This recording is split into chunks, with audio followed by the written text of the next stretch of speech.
Nadie sabe quién lo escribió, nadie sabe en qué idioma está, nadie ha podido descifrarlo. Durante más de 6 siglos ha permanecido cerrado, sus páginas llenas de símbolos imposibles, plantas que no existen y mujeres flotando en pozos verdes. El manuscrito Voynich no es solo un libro, es un enigma que desafía la lógica, una sombra escrita que se burla del tiempo y la razón. Y hoy, tú vas a entrar en él.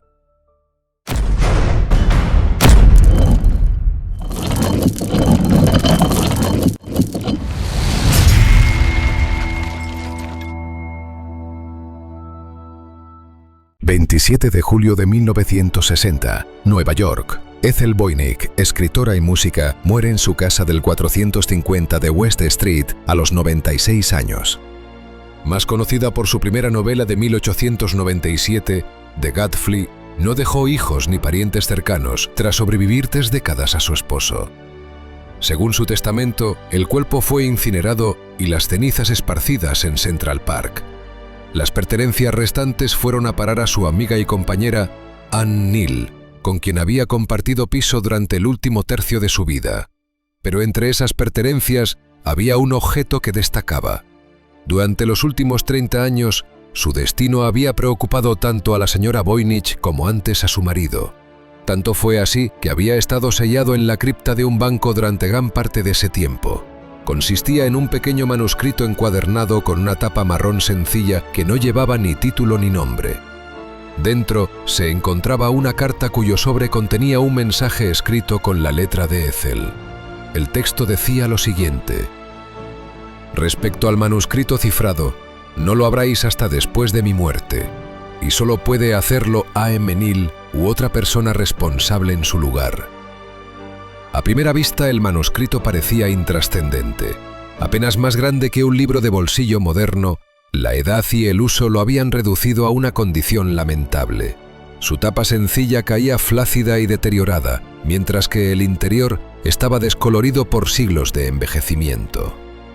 En algunos lugares los insectos habían perforado las hojas y las esquinas mostraban etiquetas, marcas de tirones y otros daños causados por anteriores propietarios. Pero pese a su aspecto exterior desgastado, el manuscrito era único. Bajo la tapa deteriorada se hallaban páginas y más páginas de escritura meticulosa transcrita en un lenguaje desconocido. Junto con los textos había docenas de dibujos estrafalarios, a menudo irreconocibles, coloreados toscamente con pintura roja, verde, amarilla y azul. Fue esta combinación de texto ilegible e imaginería extraña lo que empujó al esposo de Ethel, el librero y exrevolucionario Wilfrid M. Voynich, a conservar durante tanto tiempo la posesión del manuscrito. El resto de su vida intentaría descifrarlo, esperando así poder convencer a algún comprador de pagar la astronómica suma que pedía. Entre Ethel y él, el manuscrito permaneció en manos de los Voynich durante más de medio siglo. Aún así, al cabo de un año de la muerte de Ethel, la nueva propietaria lo revendería por una pequeña fortuna. El nuevo comprador esperaba revenderlo con beneficio, pero como ya había pasado con los Voynich, ese objetivo se le escapó. A finales de la década había desistido. En 1969 donó el libro a la Universidad de Yale, donde ha sido objeto de estudio por parte de lingüistas y criptógrafos. La llegada de Internet a finales de los 90 llevaría el manuscrito a la atención del público general, y en las 2 últimas décadas el interés por su contenido no ha hecho más que aumentar. En este tiempo, muchas teorías conspirativas han surgido en torno a él, mientras que decenas de observadores más acreditados han ofrecido sus conclusiones sobre su contenido y origen. Solo en 2019 aparecieron 2 académicos más con afirmaciones de haber resuelto el manuscrito. Pero la comunidad Voynich más amplia desautorizó tales hallazgos. A pesar de estos rechazos, el interés por el manuscrito sigue creciendo, mientras observadores tanto serios como informales intentan responder una pregunta. ¿Qué dice el manuscrito Voynich? Durante casi 600 años, el manuscrito Voynich ha permanecido sin descifrar. En ese tiempo, criptógrafos tanto aficionados como profesionales han intentado comprender el extraño lenguaje que contiene. A lo largo de su larga historia, ha captado la atención de alquimistas del Renacimiento, revolucionarios del cambio de siglo y destacados criptógrafos de las 2 guerras mundiales. Durante todo este tiempo, su cifrado ha permanecido obstinadamente intacto, resistiendo tanto a los intentos tradicionales de descifrado como a los más sofisticados análisis informáticos. Entonces, ¿qué es exactamente el manuscrito Voynich? A simple vista parece un pequeño códice medieval que contiene unas 240 páginas, aunque quizá otras 30 se han perdido. Estas páginas están dispuestas de forma tosca en 18 cuadernillos y cubiertas de texto meticulosamente trazado. También aparecen gran cantidad de ilustraciones en todo el manuscrito, y algunos folios contienen páginas desplegables con ese propósito. Estas ilustraciones están pintadas de azul, rojo, amarillo y verde, con pinceladas a menudo rudimentarias. Y aunque el texto en sí sigue sin descifrarse, estas ilustraciones permiten clasificar el manuscrito en varias secciones. Empieza con una extensa sección botánica que consiste en dibujos detallados de plantas y hierbas. Esta sección comprende un tercio de todo el manuscrito y está dividida en varias partes, lo que indica que el orden actual de los folios es diferente del original. Las secciones segunda y tercera se centran en cosmología y astrología, como indica la presencia de símbolos zodiacales identificables a lo largo de detalladas cartas astrológicas. Pero es la cuarta sección del manuscrito la que ha desconcertado más a los estudiosos. Se muestran dibujos repetidos de mujeres desnudas, bañándose en extrañas bañeras que parecen intestinos, llenas de un líquido verde desconocido. No se ha demostrado ningún equivalente exacto de estos baños. La siguiente sección incluye más imágenes de hierbas y lo que parecen jarras de almacenamiento tradicionales de la Europa medieval. El manuscrito concluye con un largo bloque de texto conocido por los estudiosos como la sección de recetas. Además de estas ilustraciones, el manuscrito está lleno de otras imágenes estrafalarias. En un folio se puede ver una pequeña imagen de un dragón comiendo las hojas de una hierba. En otro se encuentra lo que parece un esbozo de un cadáver en la esquina inferior, mientras que el gran desplegable contiene imágenes de un castillo oculto en sus diagramas. Un ejemplo más trivial puede encontrarse en el margen de la página final del manuscrito, donde una imagen pequeña de una cabra está encima de la de una mujer desnuda. En los últimos años, el manuscrito ha sido sometido a sofisticados análisis informáticos, con la esperanza de revelar el texto, así como a detallados exámenes forenses. Aunque ninguno de estos intentos ha conseguido descifrar su contenido, lo segundo ha arrojado algo de luz sobre sus primeros propietarios. Combinándolo con documentos nuevos que han salido a la luz en las últimas décadas, ahora es posible construir una historia relativamente coherente del manuscrito. Aún así, las principales preguntas siguen sin resolverse. ¿Qué dice el texto del manuscrito? ¿Y quién fue el esquivo escritor tras su creación? Los niveles continuados de interés por el manuscrito hacen probable que estas preguntas encuentren respuesta algún día, asumiendo que haya un documento real tras el texto.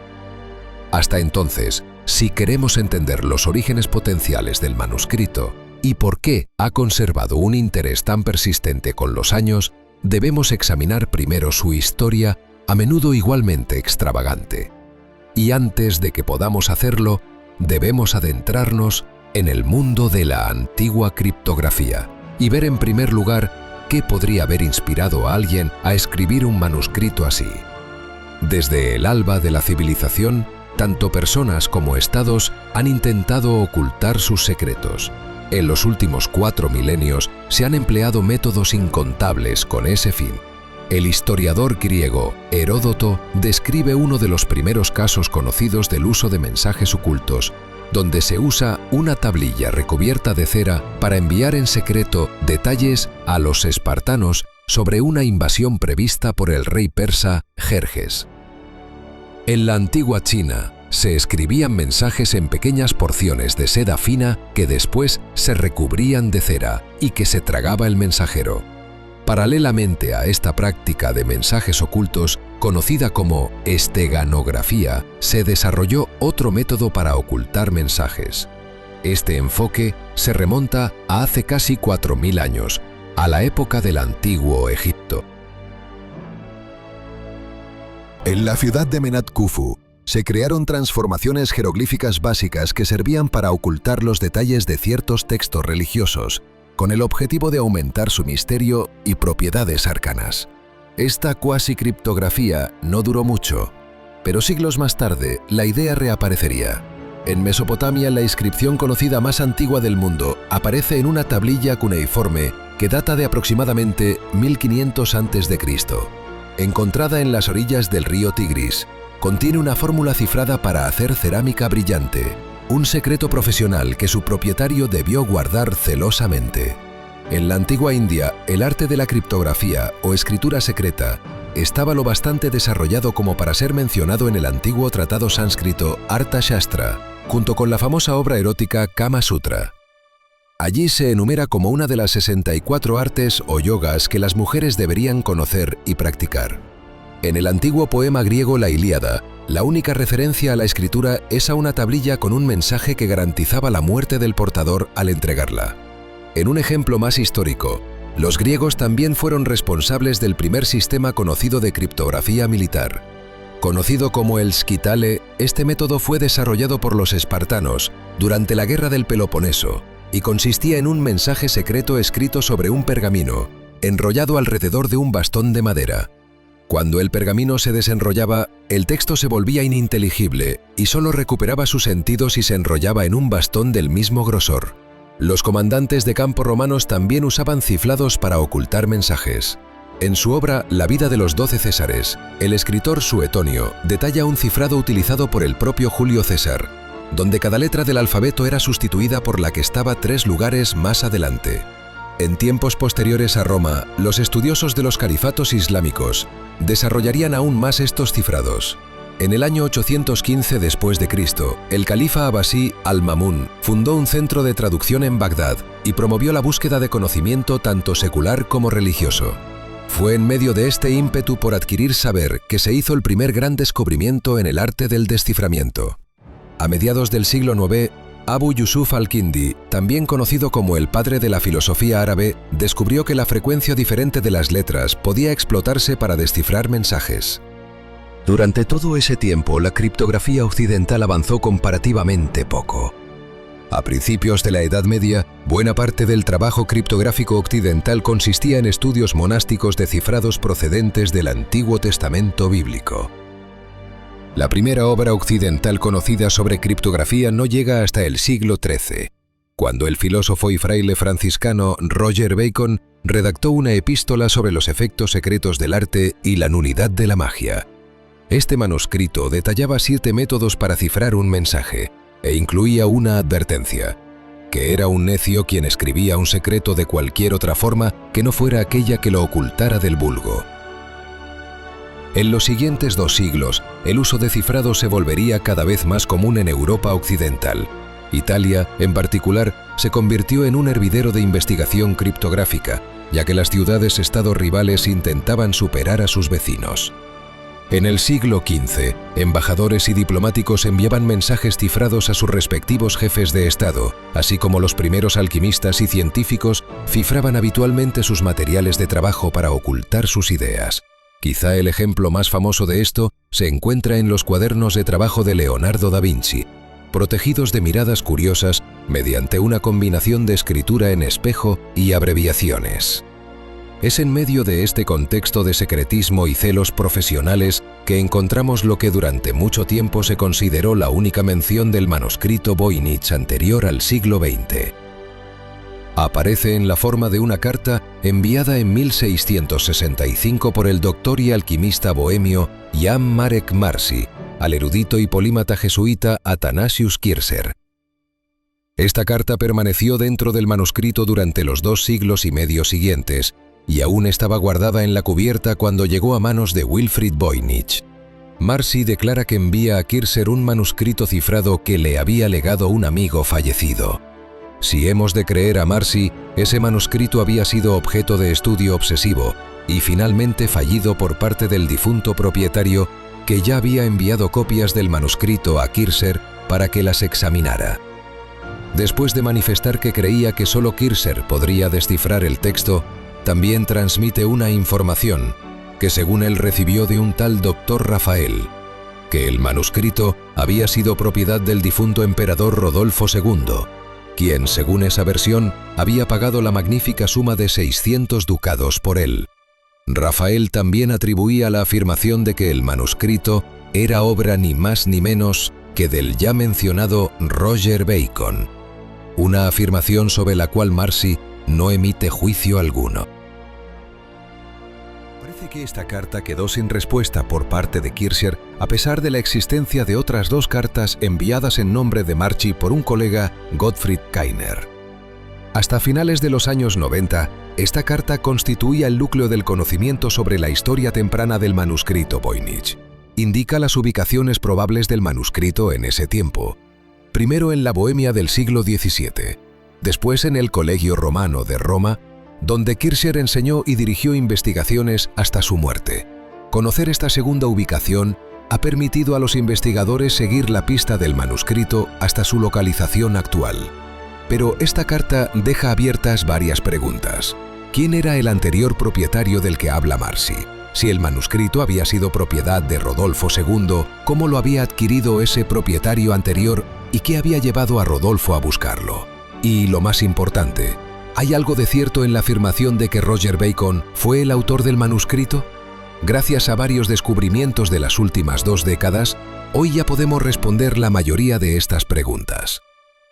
Comencemos con la identidad del anterior propietario mencionado en la carta de Marcy. Durante mucho tiempo se teorizó que ese propietario era un hombre llamado Georgius Barsius, un alquimista menor que había trabajado como asesor jurídico en la Corte de Justicia de Praga. De hecho, se sabía que después de su muerte, en algún momento antes de 1665, había legado su colección y biblioteca de alquimia a su amigo Marcy, quien probablemente también heredó el manuscrito en ese momento. Pero esto no se confirmó completamente hasta 1999, cuando la correspondencia completa de Kircher fue publicada en la red. Entre dicha correspondencia se encontraba una carta escrita indudablemente por Barsius. Fechada el 12 de abril de 1639, la carta está escrita en un tono que el traductor Philip Neal calificó de pretencioso y pomposo. Barsius elogia a Kircher por la publicación reciente de un diccionario de lengua copta y rápidamente pasa a describir sus dificultades para descifrar un manuscrito en su posesión. Continúa detallando el manuscrito con cierta extensión y la descripción coincide palabra por palabra con la del manuscrito Voynich. Por los dibujos de hierbas, de los cuales hay muchísimos en el códice, y por las imágenes variadas, estrellas y otras cosas con la apariencia de simbolismo químico, creo que todo trata sobre medicina, la rama más beneficiosa del saber para la raza humana, aparte de la salvación de las almas. Durante el resto de la carta se explaya sobre sus teorías respecto a su contenido y suplica a Kircher que se dedique a resolverlo. Con ese fin, Barsius también parece haber adjuntado copias parciales que había hecho del manuscrito, observando que había hecho lo mismo en correspondencia previa con Kircher. Quizás, dado el tono de la carta, no es sorprendente que Kircher no respondiera. Las copias del manuscrito hechas por Barsius ahora se han perdido, y hasta hace poco se creía lo mismo del intento anterior de Barsius de contactar con Kircher. Pero a finales de los años 2000, el historiador checo Josef Smolka descubrió que Kircher, de hecho, había respondido a las preguntas previas de Barsius a través del matemático Theodor Meretus. Fue esta respuesta la que probablemente indujo el segundo intento de Barsius, que llegó apenas 6 semanas después de la respuesta de Kircher. Kircher responde con cierta frialdad que no sería necesaria ninguna gran genialidad suya para descifrar el manuscrito, pero que estaba ocupado con tareas más urgentes. Esa respuesta quizá era de esperarse, dado lo que se sabe sobre la vida de Kircher. Dicho de forma sencilla, Kircher era sin duda el sabio preeminente de su tiempo, dedicado a una amplia gama de intereses, entre ellos estudios pioneros de jeroglíficos egipcios, microbiología, geología y estructura fósil. A lo largo de su vida, Kircher también mantuvo una extensa correspondencia con importantes dirigentes de su época, entre ellos los emperadores del Sacro Imperio Romano Germánico Fernando II y III, así como varios papas. Como tal, probablemente consideraba que un cifrado no solicitado, planteado por un oscuro alquimista bohemio, tenía escasa prioridad. Kircher quizá también estaba motivado por su conocida aversión hacia la alquimia y sus practicantes, aunque Marcy hizo lo que pudo para garantizar a Kircher las buenas intenciones de Barsius en una carta enviada un año más tarde. Además, por la fecha de la carta de Barsius, ahora sabemos la razón probable por la que se negó a enviar el manuscrito a Kircher en ese momento, ya que la correspondencia tuvo lugar en las postrimerías de la Guerra de los 30 años. La Guerra de los 30 años fue hasta entonces el conflicto más devastador de la historia europea. Sus orígenes se remontan al surgimiento a mediados del siglo XVI de la Reforma Protestante, que a principios del siglo XVII se había extendido por gran parte del Sacro Imperio. Durante ese tiempo, las tensiones religiosas habían ido en aumento entre los príncipes católicos y protestantes, mientras los emperadores sucesivos seguían políticas de negligencia benigna. Ya se habían producido hostilidades en 1618, pero la verdadera chispa de la guerra llegó un año después, cuando el nuevo emperador Fernando II, un católico devoto, intentó imponer la uniformidad religiosa en todo el imperio. El resultado fue una guerra que finalmente implicaría la mayoría de potencias de Europa y causaría violencia generalizada, hambruna y el colapso del orden en gran parte de Alemania. Este colapso es quizás al que alude el propio Barsius cuando manifiesta que sería imprudente confiar el libro a un viaje tan largo y peligroso. En 1665, sin embargo, la situación en Europa se había estabilizado y parece que Marci no vio inconveniente en enviar el manuscrito para el largo viaje desde Praga hasta Roma, a manos de Kircher. Ya tenemos entonces la identidad del misterioso propietario mencionado por Marci en su carta. Pero ¿cómo llegó exactamente este Barsius a poseer el manuscrito Voynich? Si aceptamos las palabras de este doctor Rafael sobre que el manuscrito fue propiedad del emperador Rodolfo II, ¿cómo llegó a manos de un funcionario relativamente menor? Bien, para responder estas preguntas, debemos comenzar examinando al propio Rodolfo y qué factores pudieron llevarlo a comprar en primer lugar el manuscrito Voynich, para luego dejarlo en manos de un alquimista desconocido. Nacido en 1552, Rodolfo II era en el momento de su nacimiento heredero de una de las dinastías más poderosas de la historia. Como miembro de la poderosa familia Habsburgo, estaba en línea directa para heredar los territorios de Bohemia, Hungría, Croacia y Austria. También era un candidato muy bien posicionado al trono imperial, pero a pesar de su elevado linaje, Rodolfo parece haber sido un niño triste, una característica probablemente acentuada por el aparente desentendimiento entre sus padres, el archiduque Maximiliano de Austria y la archiduquesa María de España. La vida se le complicó aún más cuando a los 11 años fue enviado a ser educado en España, entonces gobernada por su tío Felipe II. Esos años en la corte ultraconservadora española serían formativos para Rodolfo, inculcándole una personalidad que sus contemporáneos describirían como reservada y silenciosa. En 1571, su padre Maximiliano, emperador del Sacro Imperio, lo llamó a Viena, donde fue nombrado cogobernante de los reinos de su padre. 5 años después, Maximiliano moría repentinamente de una afección cardíaca y Rodolfo, con 24 años, lo sucedía como emperador. Sobre el papel, la muerte del padre lo convertía en el hombre más poderoso del continente, gobernando sobre la mayor parte de Europa Central. En realidad, sin embargo, su autoridad solo era incuestionada en sus dominios hereditarios: Austria, Bohemia y la parte occidental de Hungría y Croacia. En el resto del imperio, su autoridad era mucho más incierta.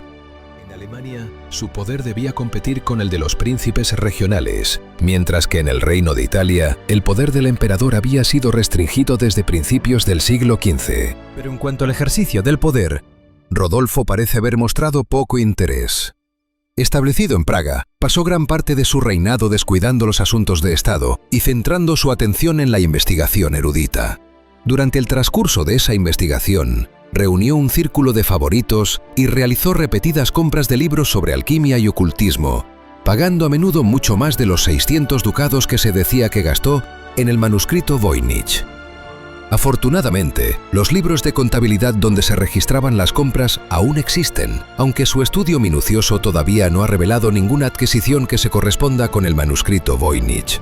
Sin embargo, hay que advertir que estos libros no contienen el gran número de obras alquímicas que se sabe que Rodolfo poseía, y entre las que probablemente se encontraba el manuscrito. Muchas de las entradas de estos libros también se refieren a volúmenes múltiples, y aún es posible que el manuscrito fuera adquirido en ese momento como parte de una colección más grande. Además, hay otra prueba encontrada dentro del manuscrito Voynich que lo vincula más directamente con Rodolfo. Aparece en la forma de una firma muy descolorida escrita en el margen inferior del primer folio. Tan descolorida estaba que inicialmente pasó desapercibida para Wilfrid Voynich cuando adquirió el manuscrito. No fue hasta después de 1914 que logró realzarla mediante la aplicación de una sustancia desconocida. Además, esta firma fue realzada con luz ultravioleta a finales de los años 2000 y ya ha sido confirmada como la de un tal Jakub Horczycki de Tepenek, un alquimista temprano del siglo XVI de cierta reputación. Después de formarse en química con los jesuitas, Horczycki fue enviado al Clementinum de Praga, donde rápidamente se hizo un nombre como farmacéutico con talento. En 1607, su fama era tal que fue llamado a la corte de Rodolfo II, quien lo nombró farmacéutico imperial. Aquí comenzó el auténtico ascenso de Horczycki, ya que rápidamente se convirtió en uno de los favoritos del solitario emperador. En 1609 se considera tradicionalmente que curó a Rodolfo de una enfermedad grave pero no especificada, acto por el cual fue recompensado con el título nobiliario de Tepenek. También sabemos que fue en esa época cuando recibió el manuscrito Voynich, quizás como regalo de su patrón. Al recibir el manuscrito, Horczycki escribió rápidamente su nombre en la primera página, una acción que se sabe realizaba con cada libro que llegaba a sus manos. Después, el manuscrito presumiblemente permaneció en su poder hasta su muerte en 1622, cuando pasó a manos de Barsius por medios desconocidos. A partir de ahí, el manuscrito sigue el camino que ya hemos descrito. Barsius lo estudia y fracasa en su intento de descifrarlo, luego lo hereda Marci, quien finalmente lo envía a Roma al erudito jesuita Athanasius Kircher.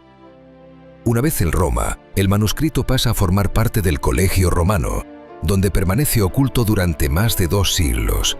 Este periodo de la historia del manuscrito es oscuro. Lo más probable es que haya permanecido en la biblioteca privada de Kircher, luego incorporada a la colección más amplia de la biblioteca del Colegio Romano. Sabemos que a finales del siglo XIX la orden jesuita fue suprimida temporalmente en Italia y que muchas de sus propiedades fueron confiscadas por el Estado italiano, incluida la biblioteca del colegio. Para evitar que ciertos documentos considerados valiosos o confidenciales cayeran en manos del Estado, algunos miembros de la orden escondieron parte de la colección en lugares secretos. El manuscrito Voynich parece haber sido uno de estos volúmenes escondidos, ya que no figura en los inventarios oficiales confiscados por el gobierno. Durante décadas se desconoció su paradero.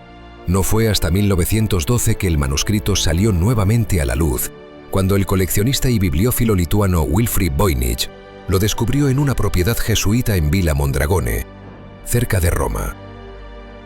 Voynich compró el manuscrito junto con otros volúmenes antiguos y al estudiarlo quedó fascinado por el texto cifrado y las ilustraciones misteriosas.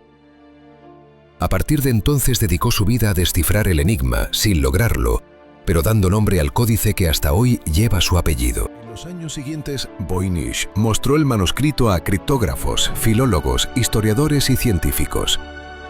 Entre ellos se encontraba William Romain Newbold, un profesor estadounidense que en la década de 1920 creyó haber descifrado parte del texto mediante una compleja teoría basada en micrografía, la idea de que las letras contenían microcaracteres visibles solo con aumento. Según su interpretación, el manuscrito era obra de Roger Bacon y contenía descubrimientos científicos asombrosamente adelantados a su tiempo. Sin embargo, tras su muerte, esta teoría fue desacreditada por otros expertos, que demostraron que las supuestas microletras eran en realidad artefactos del desgaste y la imaginación. A partir de ahí, comenzaron a proliferar las hipótesis. Durante el siglo XX y hasta nuestros días, se han propuesto docenas de teorías sobre el origen y contenido del manuscrito Voynich. Algunos creen que se trata de una obra cifrada con una clave aún desconocida. Otros que es un texto escrito en una lengua natural ya extinta o artificial. Algunos incluso han sugerido que es una elaborada falsificación, creada para impresionar o estafar a un mecenas crédulo. Pero ninguna de estas teorías ha logrado imponerse de forma concluyente. Los intentos de desciframiento han incluido desde análisis de frecuencias de letras y palabras hasta modelos estadísticos avanzados y algoritmos de inteligencia artificial. Y aunque algunos análisis han revelado patrones consistentes con un lenguaje real, como regularidades gramaticales y repeticiones sistemáticas, nadie ha logrado asociar estos patrones a una lengua o código específico. En 2009, un equipo de investigadores de la Universidad de Arizona realizó pruebas de carbono 14 a varias muestras del pergamino sobre el que está escrito el manuscrito. Los resultados fueron claros. El pergamino data del primer cuarto del siglo XV, entre 1404 y 1438. Este hallazgo descartó la posibilidad de que Roger Bacon, muerto en 1292, fuera su autor, y situó firmemente la creación del manuscrito en el período tardomedieval europeo. El análisis de la tinta confirmó también que fue aplicada poco tiempo después de la fabricación del pergamino, lo que sugiere que el texto fue escrito a mediados del siglo XV sin añadidos posteriores. La procedencia del pergamino parece ser europea, al igual que los pigmentos usados en las ilustraciones. Esto refuerza la hipótesis de que el manuscrito se produjo en Europa Central o del Este, quizás en los alrededores de Bohemia o del norte de Italia. A pesar de todo ello, el texto sigue sin descifrarse. El alfabeto en el que está escrito, ahora conocido como Voynich, no se corresponde con ningún sistema de escritura conocido. Consta de entre 20 y 30 caracteres distintos con algunas variaciones y se escribe de izquierda a derecha. No hay signos de puntuación ni espacios claramente definidos entre frases, aunque sí entre palabras. Las palabras se repiten de forma que a veces 3 o 4 palabras muy similares aparecen seguidas. Esto ha llevado a algunos a sugerir que el manuscrito fue escrito bajo algún tipo de trance o que es el producto de una glosolalia, es decir, un lenguaje creado en un estado alterado de conciencia. Otros estudios han propuesto que el texto fue generado usando reglas combinatorias, como las que se describen en obras contemporáneas de la alquimia y la mnemotecnia. Una posibilidad es que el autor no quisiera escribir un mensaje real, sino producir un objeto que tuviera la apariencia de un libro oculto, esotérico y cifrado, con el fin de impresionar a algún coleccionista o noble, como el propio Rodolfo II. A lo largo del siglo XXI, el manuscrito Voynich ha seguido atrayendo el interés de lingüistas, historiadores, matemáticos, criptógrafos y curiosos por igual. La proliferación de copias digitales en alta resolución ha permitido que investigadores de todo el mundo examinen sus páginas sin acceder al original custodiado en la Universidad de Yale. Gracias a ello, han surgido nuevas teorías y enfoques basados en inteligencia artificial, aprendizaje automático y análisis estadístico avanzado. Uno de los enfoques más prometedores ha sido el del análisis de estructuras lingüísticas. Varios estudios han demostrado que el texto posee características similares a las de una lengua natural, como la ley de Zipf, una ley estadística que rige la frecuencia de las palabras en la mayoría de los idiomas humanos. Esto sugiere que, si el manuscrito fue falsificado, su autor habría tenido que reproducir patrones lingüísticos muy complejos sin ayuda de computadoras modernas, lo que muchos consideran altamente improbable para la época medieval. En 2013, el investigador Stephen Bugs propuso que algunas palabras pudieran ser nombres de plantas, basándose en las ilustraciones botánicas del manuscrito. A partir de comparaciones con nombres de plantas en lenguas semíticas y europeas, afirmó haber identificado palabras que podrían corresponder a cilantro, enebro o cardamón. Sin embargo, la falta de consenso y la ambigüedad de las ilustraciones botánicas ha impedido validar sus hallazgos de forma definitiva. En 2019, un estudio liderado por el ingeniero informático Gerard Cheshire aseguró haber descifrado el manuscrito usando un sistema de protoromance, una lengua vulgar, supuestamente hablada en el Mediterráneo, en los siglos anteriores al latín clásico. Según su teoría, el manuscrito era un tratado médico, redactado por monjas dominicas. No obstante, lingüistas y filólogos descartaron rápidamente esta propuesta, acusándola de carecer de rigor metodológico y de forzar correspondencias que no se sostenían bajo análisis. Una de las líneas más sólidas de investigación actual se centra en el análisis de los glifos, su distribución y combinatoria. Algunos investigadores han demostrado que el texto tiene una estructura altamente repetitiva, con ligeras modificaciones que parecen seguir reglas morfosintácticas. Esto ha llevado a plantear que el voynichés podría no ser un idioma natural, sino un lenguaje artificial creado a partir de permutaciones de raíces y sufijos. También se ha planteado la posibilidad de que el manuscrito represente una forma de escritura taquigráfica, donde cada glifo representaría sílabas o palabras enteras, no letras individuales. Si esto fuera cierto, explicaría tanto la extensión del texto como su regularidad estructural. Pero hasta ahora, ningún sistema taquigráfico conocido encaja con los patrones observados. Otros estudios han analizado el manuscrito desde una perspectiva visual.